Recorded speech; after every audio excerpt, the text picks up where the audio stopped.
You're watching and listening to Sipping Off the Cuff on Tequila Aficionado Media, all of our channels and networks. I'm Mike Morales in Southern California. That guy out there is Matt Metris in Rochester, New York.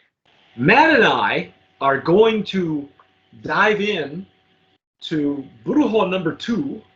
If you've stuck with us, you've seen us go through the entire line. As you can see, I've had some of this Bruxo. This is actually my second time tasting Bruxo. The first time was with Matt, like in 2017. I think Matt looked up the date of the original video. Bruxo at that time was UK only. It was in Europe only. You get it.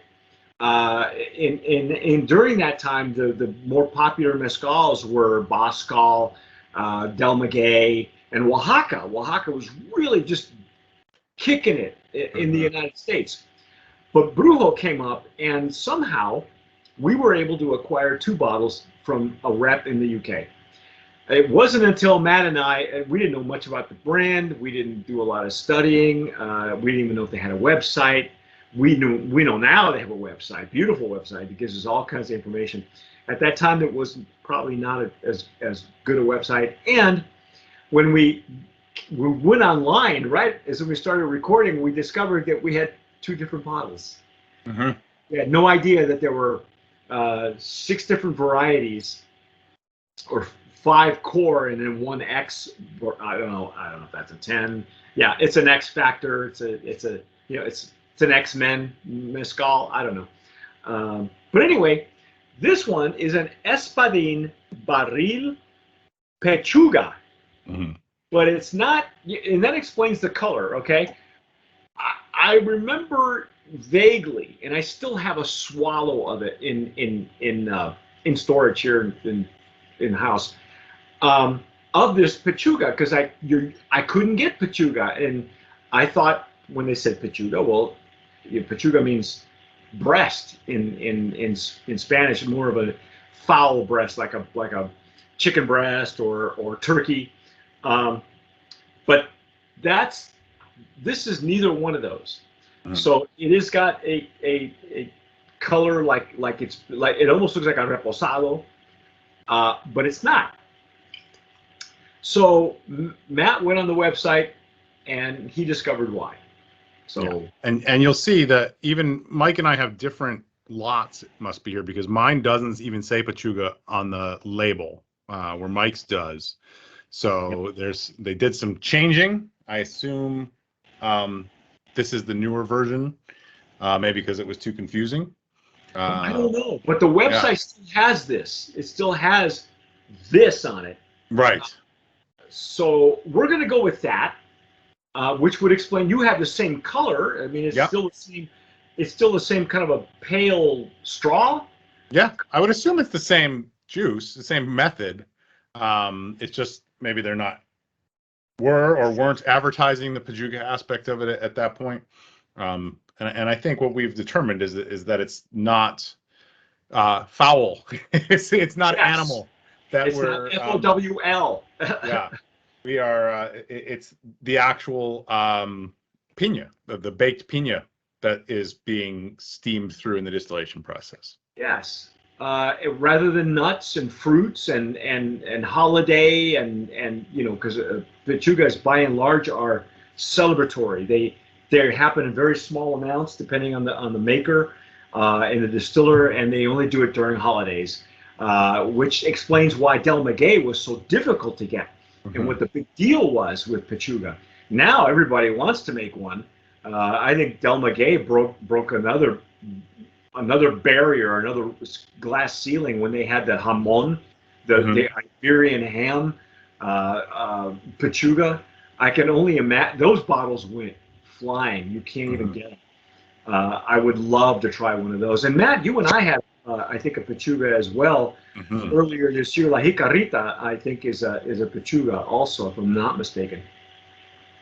Anyway, I'm going to use this is a Glencairn that I normally use for mezcal, and it's a whiskey blending glass. So you don't. I love it for mezcals because it's got a much wider mouth, and I don't need a whole lot. basically just need a splash. I may have over poured on this one. Um, but as you can see, it's very pale in color. So, and I'm using the Denver and Lely agave glass, which also has a much wider mouth to it, and this bulbous shape to sort of open things up and then dissipate them out the top. So we'll give that a try. yeah, and well, wow, I don't even know if you can see that on my camera. I swirled it around, and it's got some heavy legs and tears on it. There we go. One of the downsides I've experienced with this glass so far is the conical shape of it, or the curvature of it, makes it harder for the legs and tears to sort of stick. So you don't get as good of a representation because they go up way higher. I don't know if you can see that on there or not, but Oh yeah, yeah. It's kind of a strange.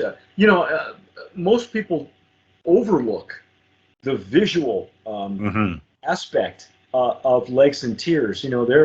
We know distillers in the tequila industry, for instance, that love their legs and tears. They want to see that. And most of them use what they call a coñaquera, a cognac glass, a snifter. And usually it's a deeper one. It says anything probably over 10 ounces, or I think they come in different sizes. Balloon snifters, they call them, like a cognac snifter. They don't go that big, but they use a sizable snifter, 8 to 10, 8 to 12 ounces, I think. And they look for that. They want to see the visual. In fact, when we do our grading as well, and if you've been a judge at any other show, the first quality you're going to look at is the visual. Is it pretty? So that glass is kind of a detriment because, like you said, you can't really. I mean, probably the only downside. Yeah, it's just tougher to see. I mean, and also to get it in the camera frame here, but you can. They sort of at this concavity here. This little lip is where they sort of collect, and they get a little thicker than you would normally see on like a Glencairn or a Jarrito. But they are starting to slowly drip down the side. Yeah. I'm blocking my view of my own camera when I hold it up, so I can't tell if I'm in frame or not. So okay, well, I mean, that hey, we test everything here at Tequila Aficionado. If we could test like chairs and everything else, why not, right? We aren't testing this chair. I thought that's why I got this. It's a gamer's chair, man. Does that vibrate when you play games? It does not, but it has a pillow, so if you go on too long, I can take a nap. or you can just it leans all the way back, doesn't it? Because that's what true. they do. They lay all the way back.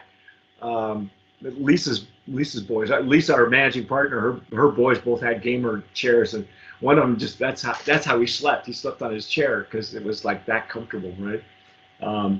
I sleep in my chair, but that's not from comfort. That's just because I'm tired. That's when we do too many tapings in one night.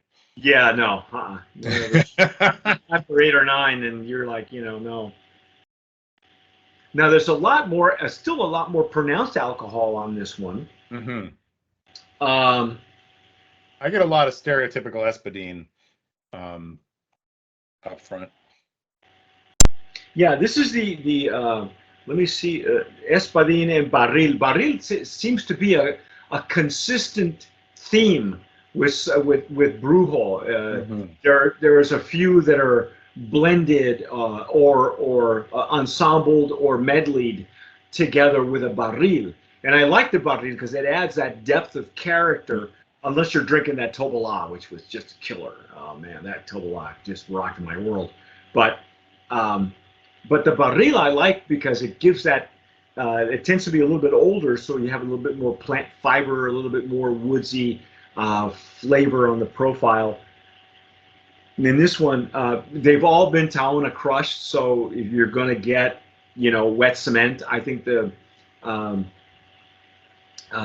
be honest, this is like the second time we've done this review over again, because the first time Skype kicked us out, so we picked another day and started just redoing it, and I didn't use this glass, so I'm kind of I'm getting a lot more more notes, more depth out of it this way.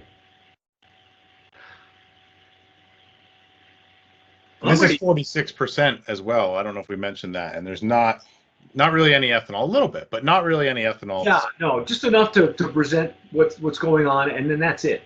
Yeah. Well, let's dive in. Let's see what we get. Yeah.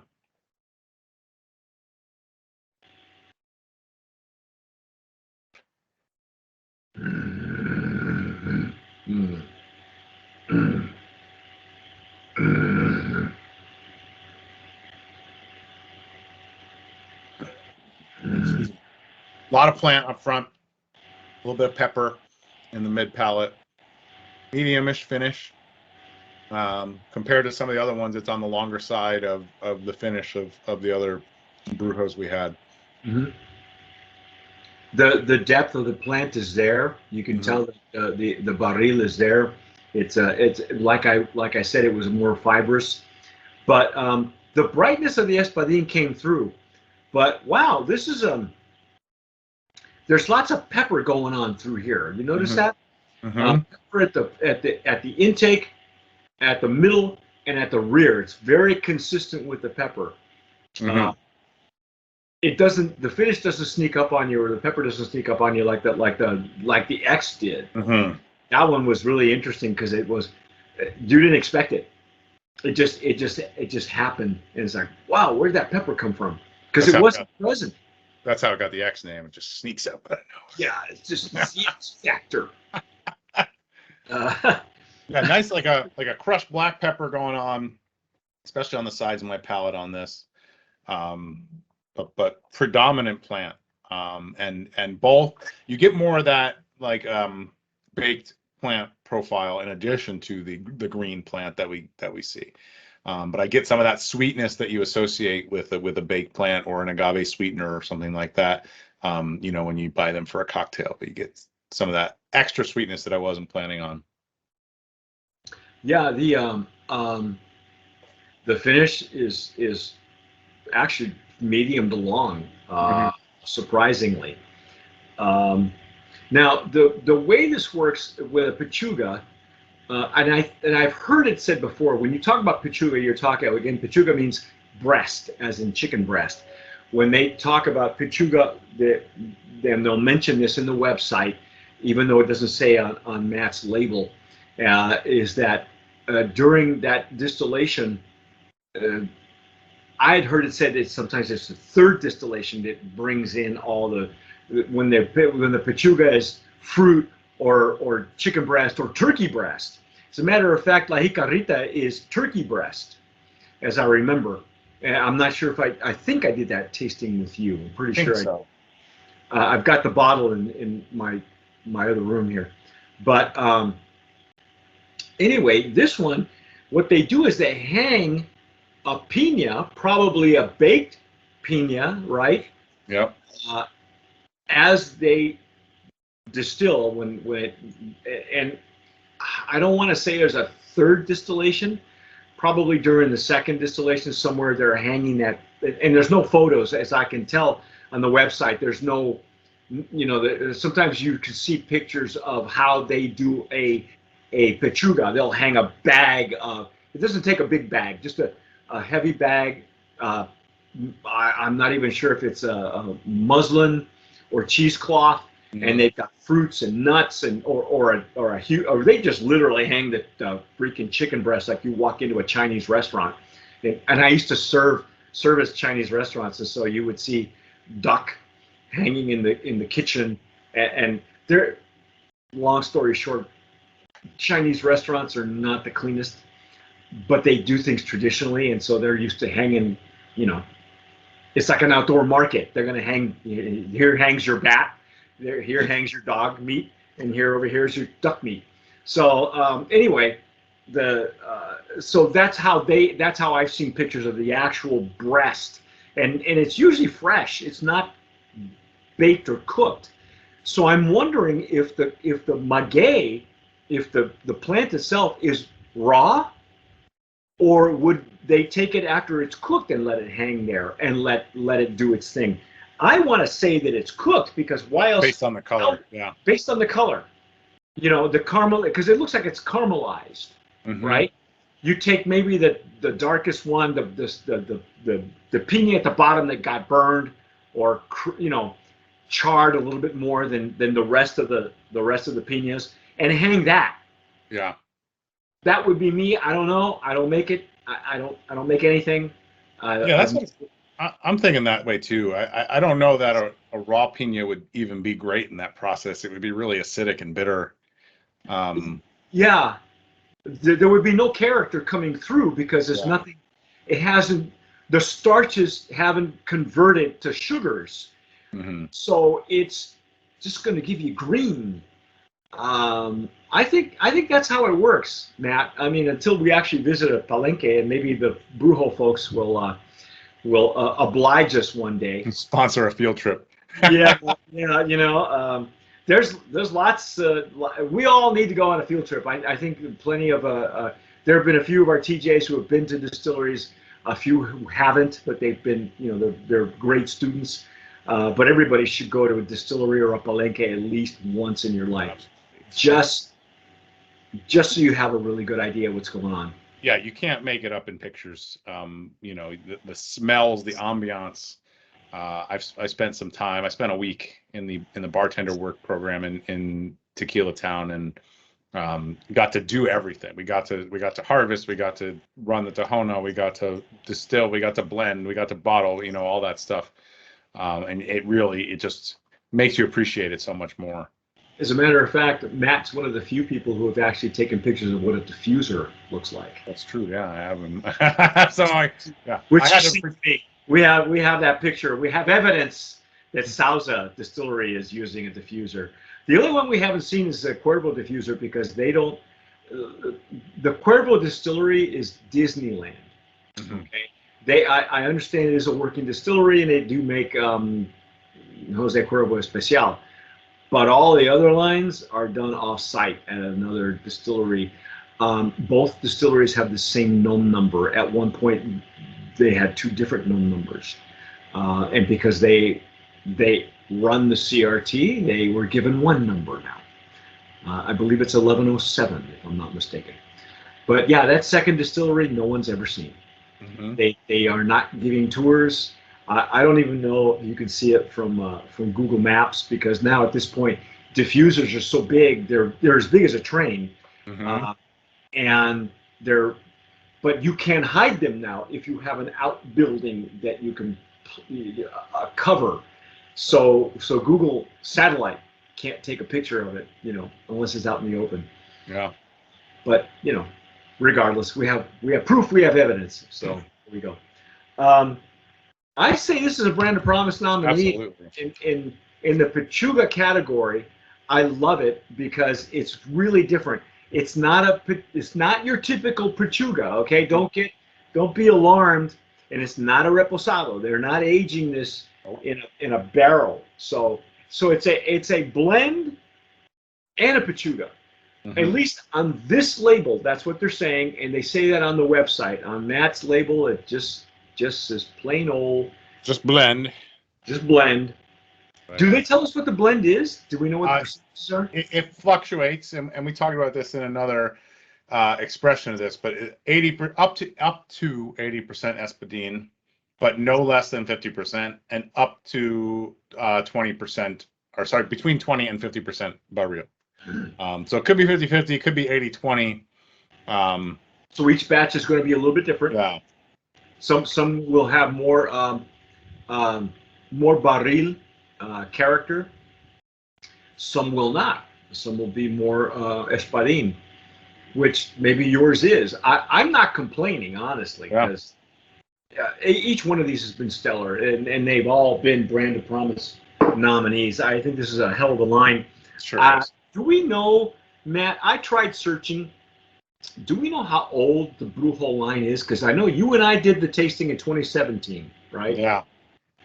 I don't, but I know that they were in existence prior to that. Because I think of the mezcals that came on the market first, it was Del Maguey, of course, that led the way. And then Oaxaca just came in and made a big splash. Mhm. And then in Europe, I noticed Brujo. And we tried to get it for several months, couple of years. I'm just wondering if we could consider this a legacy brand now. Is what Yeah. I'd like to know. I'm gonna put out an email to the folks at Brujo who made this happen. You finally make it. Thank you very much, folks, making it happen. It just clarified a lot of questions that we've had since 2017. Yeah, absolutely.